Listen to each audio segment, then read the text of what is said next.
দেশের পূর্বাঞ্চলের জেলাগুলোতে ভারী বর্ষণ ও পাহাড়ি ঢলের কারণে আকস্মিক বন্যা দেখা দিয়েছে বলে মনে করেন নদী ও পানি সম্পদ বিশেষজ্ঞরা।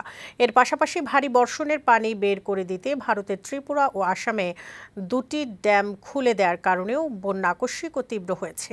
তারা বলছেন, বিপর্যয় রোধে দুই দেশের কর্মকর্তাদের মধ্যে এ সংক্রান্ত আগাম তথ্য বিনিময় আরও জোরদার করতে হবে। এদিকে বন্যা পূর্বাভাস ও সতর্কীকরণ কেন্দ্র জানিয়েছে, অতিবৃষ্টি কমলে ৪৮ থেকে ৭২ ঘন্টার মধ্যে বন্যা পরিস্থিতির কিছুটা উন্নতি হবে। পার্থ রহমানের প্রতিবেদন। এর আগে কখনোই এমন পানি দেখেনি ফেনীর ফুলগাজী, পরশুরাম ও ছাগলনাইয়া উপজেলার মানুষ। বন্যার কারণে দেশের ৮টি জেলার জনজীবন এখন বিপর্যস্ত।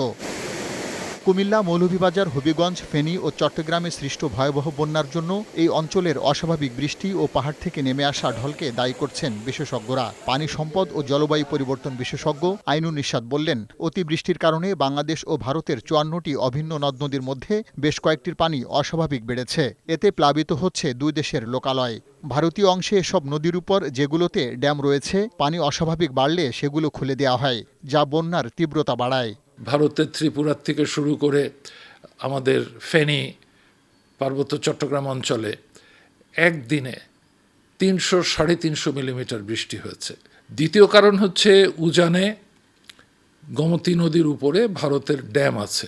বৃষ্টির কারণে ড্যামটা কানায় কানায় ভর্তি ছিল, ওই ড্যামের গেট খুলে দিতে তারা বাধ্য হয়েছে। গেট না খুলে দিলে ওই ড্যামগুলো মারাত্মক ক্ষতিগ্রস্ত হবে। ড্যাম ভেঙে গেলে আরও বেশি ক্ষতি হতো।